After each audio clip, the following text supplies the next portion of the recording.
안녕하세요 여러분, 반갑습니다. 오늘은 구차시 평균 변화율과 미분 계수에 대해서 알아볼 예정이에요. 네, 미분에 대해서 처음 배우는 시간입니다. 네, 그래서 벌써 앞에서 이제 인사말도 한 두 번인가 까먹었어요. 긴장돼가지고 실수할 것 같거든요. 네, 하지만 최선을 다해서 한번 마무리를 지어보도록 하겠습니다. 네, 미분이라고 하는 걸 처음 배우기 위해서 우리는 평균 변화율에 대해서 알아볼 거예요. 그리고 미분 계수가 이제 어떤 의미를 가지는지 한번 나중에 기회가 되면 알아볼게요. 이 이름이 붙은 이유가 있을 거잖아요. 그죠? 미분 계수는 영어로 하면 그냥 한번 있어 보려고 적어봤는데요. Differential Coefficient입니다. 네, Differential은 이제 미분을 이제 뜻하는 고유 명사인데요. difference, 차이에서 파생된 단어라고 합니다. 그리고 coefficient라는 말은 x제곱, 이런 것 같이 이제 문자 앞에 붙는 상수를 우리가 계수라고 하죠. 그죠? 그럴 때 미분 계수, 어떤 문자 앞에 붙어 있어서 이제 계수라는 말을 붙었을까? 라고 하는 거 나중에 기회가 되면 한번, 네, 영상을 한번 만들어 볼게요. 네, 일단 시험이 중요하니까요. 빨리 진도 나가도록 하겠습니다. 네, 어쨌든 9차시는 미분 첫 시간이다. 네, 설명 들어가겠습니다. 변화를 설명하기에 최적의 도구가 미분이에요.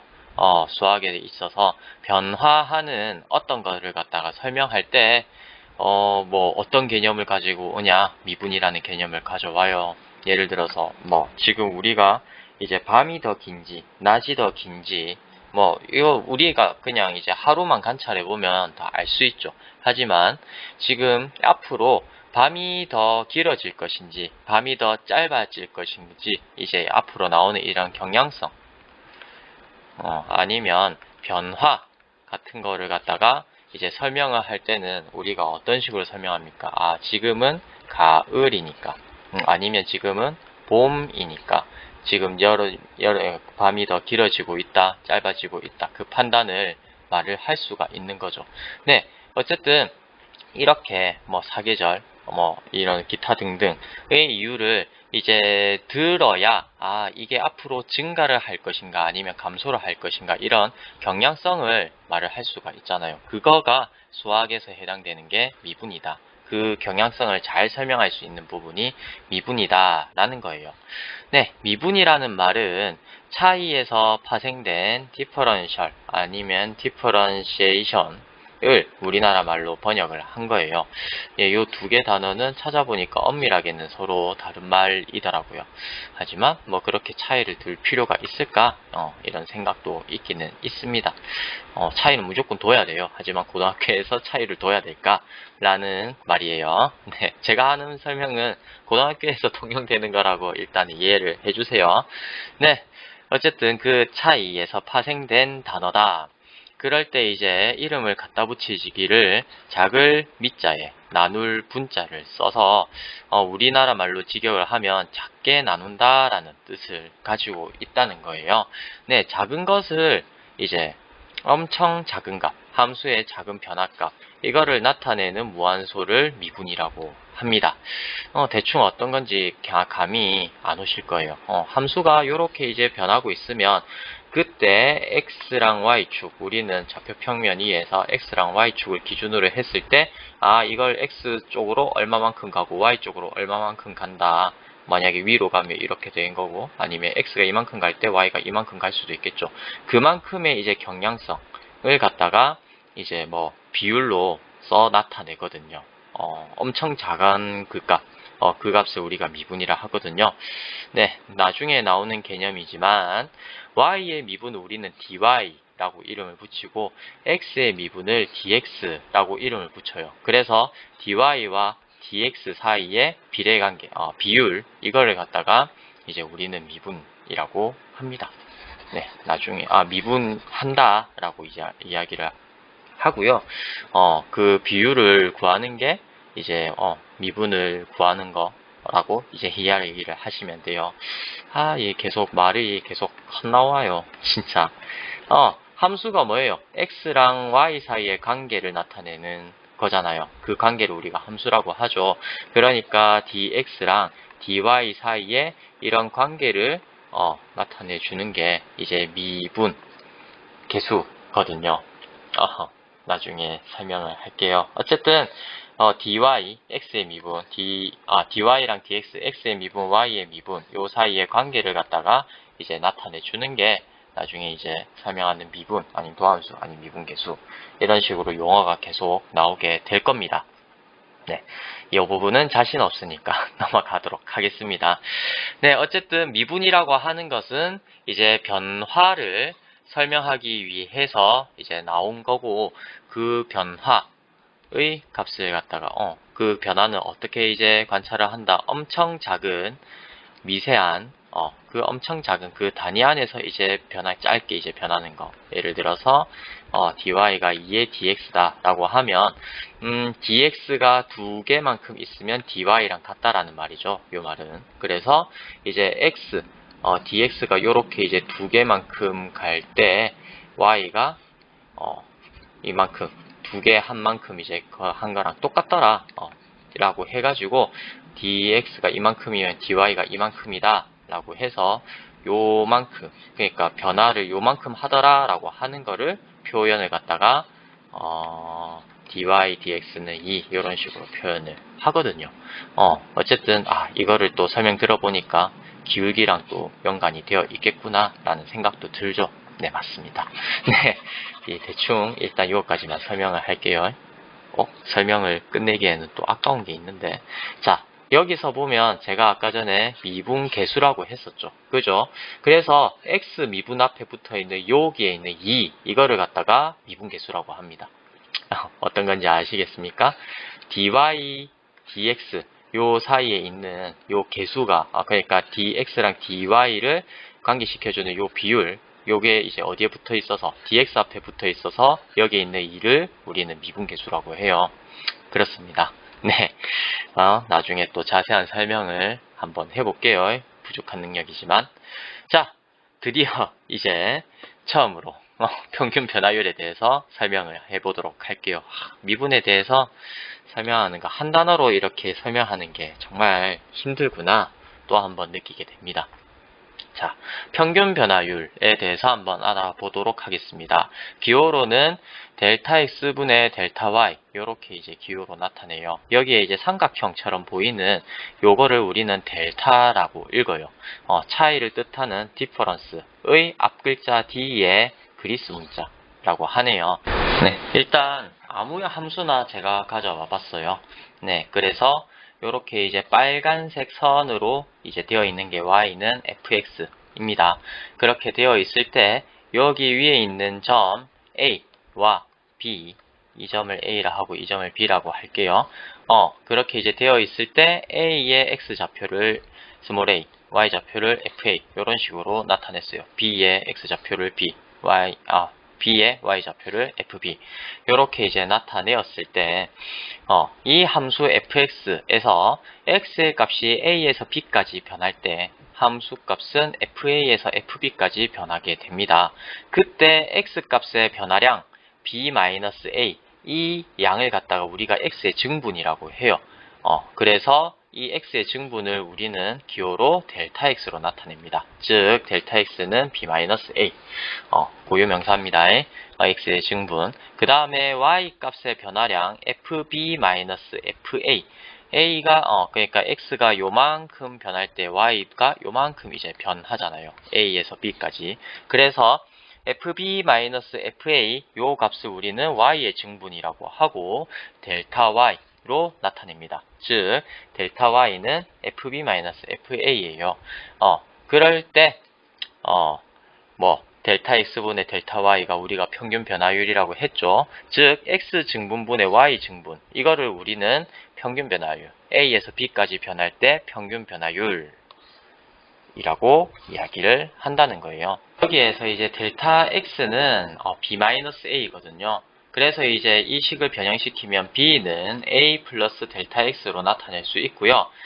그리고 델타 y는 이제 b 대신에 a 플러스 델타 x를 집어넣어서 식을 이렇게 변형시킬 수 있어요. 그래서 이제 평균 변화율은 식이 b-a분의 fb-fa 이렇게도 나타낼 수 있지만 델타 x를 써서 델타 x분의 f의 a 플러스 델타 x 마이너스 fa 이렇게도 나타낼 수가 있습니다.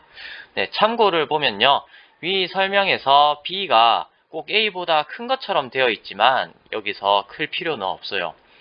이런 게 아마 자유로운 사고를 방해하지 않나 이런 생각도 개인적으로 갖고 있거든요. 여기서 b가 a보다 꼭 커야 된다는 말이 없는데 항상 여기서 이제 있다. 그래서 뭐 예를 들어서 b가 여기서부터 해가지고 a에서 b까지 요 방향으로 움직일 수도 있거든요. 그죠? a에서 b까지 변할 때 이제 평균 변화율 이런 식으로도 이제 말을 할 수는 있으니까요. 네, 그래서 이제 델타 x, 델타 y 값이 항상 양수가 아니라는 말. 일단 요거 이제 상기시켜 두시고요. 그 다음에 평균 변화율 dx분의 dy는 두 점 a와 b를 지나는 직선의 기울기와 같다. 그렇다는 거예요. 델타 x분의 델타 y는 요 두 점을 지나는 요 직선, 요 초록색으로 나타나 있죠. 여기서는 요 직선의 기울기랑 같다. 라고 하는 거 알아두시고요. 그 다음 세 번째는 상수함수는 변하지 않죠. y값이 변하지 않으니까 평균 변화율이 0이다 라고 말을 할 수가 있습니다. 이제 미분계수에 대해서 설명을 해보도록 하겠습니다. 미분계수는 순간 변화율이라고도 합니다. 나타내기로는 함수값의 프라임, 그러니까 f'(a) 이렇게 읽고 이런 식으로 이제 나타내는데요. 결론적으로는 평균 변화율의 극한값입니다. 델타 x가 0으로 보낼 때의 극한값이에요. 자, 그래서 여기에 있는 그림을 한번 살펴보겠습니다. 요 두 그림은 점 A에 대해서 이게 이제 어떻게 A의 오른쪽에서 이렇게 이제 가까워지냐, 여기 있는 B점이 곡선을 따라서 가는데 A의 오른쪽에서 가까워지냐 A의 왼쪽에서 가까워지냐 라고 하는 거를 갖다가 보여주는 거예요. 여기 있는 B점이 그렇게 이제 되어 있을 때 즉 델타 X가 0 플러스로 갈 때 델타 X가 0 마이너스로 갈 때 델타 X 증분이죠. X의 증분이 0으로 가는데 0보다 큰 곳에서 가는지 아니면 증분이 0보다 작으면서 0에 한없이 가까워지는지에 따라서 여기 두 개의 점을 잇는 직선이 어디에 한없이 가까워지는가를 살펴보는 거예요. 일단 0의 우극한은 가까워지는 게 요 순서대로 가까워집니다. 1, 2, 3, 4, 5 요런 순서대로 쭉쭉쭉 가까워지다 보면 이제 요 직선이 여기에 한없이 가까워지는 걸 알 수가 있고요.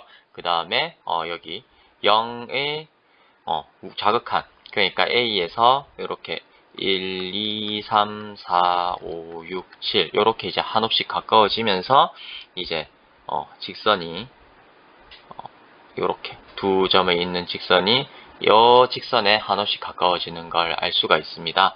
네, 이 직선이 이제 뭐냐 하면 한없이 가까워지는 그 값은 요 점 A에서의 접선이다 라고 하는 거예요. 네, 그래서 설명을 한번 또 살펴보면요. 평균 변화율 델타 x분의 델타 y에 대하여 점 A에서의 접선이 x축과 수직이 아니고 하나만 존재를 한다 하면요. 그 접선, 그죠? 어떤 접선이 있는데 그 접선이 x축과 수직이 아니고 하나만 존재할 때 그때는 뭐다? 델타 x가 0에 한없이 가까워지면 평균 변화율, 기울기다 맞죠? 두 직선의 기울기가 어디론가 수렴을 한다라는 거예요. 이때 극한값, 그때의 극한값, 요 값은 함수 fx의 x는 a에서의 순간 변화율 또는 미분계수라고 합니다. 그리고 기호로 f'a와 같이 나타내요. 네. 그러니까 이제 우리가 평균 변화율은 요렇게도 쓰고 요렇게도 쓸 수 있었다 맞죠?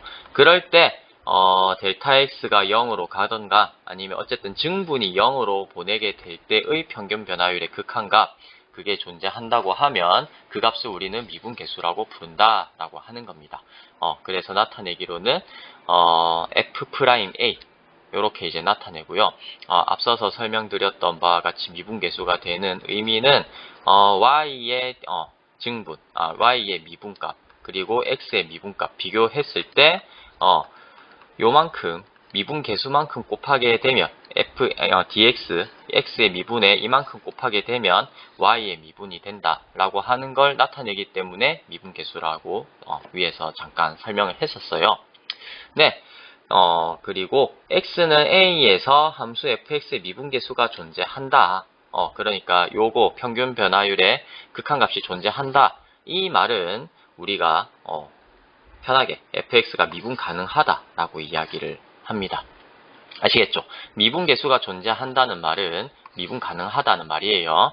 또 fx가 어떤 열린 구간에 속하는 모든 x에 대해서 미분 가능하다라고 하면 함수 fx는 그 구간에서 미분 가능하다라고 이야기를 합니다. 그래서 정리를 하면 미분계수 f'A는 요 평균 변화율의 극한값이다 라고 이제 알아두시면 됩니다. 요 극한의 형태가 매우 중요합니다. 요거 가지고 이제 문제가 자주 나오니까 요 형태, 요 미분계수, 요 식, 극한값, 요 극한의 형태는 이제 여러분들 잘 외워놓고 앞으로 잘 써주셨으면 좋겠습니다. 네, 추가적인 설명 더 들어가겠습니다. 위에서 제가 미분 가능하다는 말은 미분계수의 존재성, 똑같은 말이라고 했었죠. 그런 말이라고. 그러니까 근데 미분계수의 존재성이라고 하는 말은 평균 변화율의 극한값, 이게 이제 미분계수였잖아요. 그죠? 그래서 함수 극한의 존재성과 연결이 돼요. 즉 미분 가능하다는 말은 함수 극한의 존재성과 연결이 되는데 우리가 앞에서 함수 극한의 존재성 이거는 어떻게 이제 증명한다, 어떻게 보여준다 했었습니까? 네, 고등학교에서는 좌극한과 우극한이 같으면 함수극한이 존재한다라고 했어요. 그렇기 때문에 이제 고등학교에서는 계속 고등학교에서는 이란 설명을 붙여서 미안합니다. 근데 뭐 어쩔 수가 없어요. 다르게 나중에 정의를 하거든요. 극한을. 네, 어쨌든 고등학교에서는 좌극한과 우극한이 같으면 함수극한이 같다라고 보거든요. 그렇기 때문에 여기 미분계수가 존재한다, 알파 값으로 존재한다, 이 말은 필요 충분하길 어떻다는 겁니까? 우극한 값과 좌극한 값이 알파로서 같다라고 하면 어떤 실수 알파로서 같다라고 하면 우리는 이것이 미분 가능하다라고 합니다. 이럴 때 편의상 우리는 이름을 붙이기를 요 평균 변화율의 극한, 우극한 값을 우리는 편의상 함수 fx의 우미분계수라고 하고 나타내기를 f 플러스 프라임 a 요렇게 이제 나타냅니다. 요 밑에 플러스 하나 더 붙여줬어요. 그리고 마찬가지로 평균 변화율의 극한 이건데 이제 좌극한이다, 맞죠? 요 극한 값은 x는 a에서 함수 fx의 좌미분계수라고 하고 표시하기로는 f 프라임 마이너스 a. 그래, 이걸 어떻게 읽는지 저도 헷갈리네요. 프라임 마이너스 a라고 하는지 마이너스 프라임 a라고 하는지 어쨌든 f 요 밑에 아래 첨자로 이렇게 플러스 마이너스로 우미분계수, 좌미분계수를 구분한다. 이렇게 이제 알아두시면 됩니다. 네, 긴 시간이었다, 맞죠? 어쨌든 수고 많으셨습니다. 감사합니다.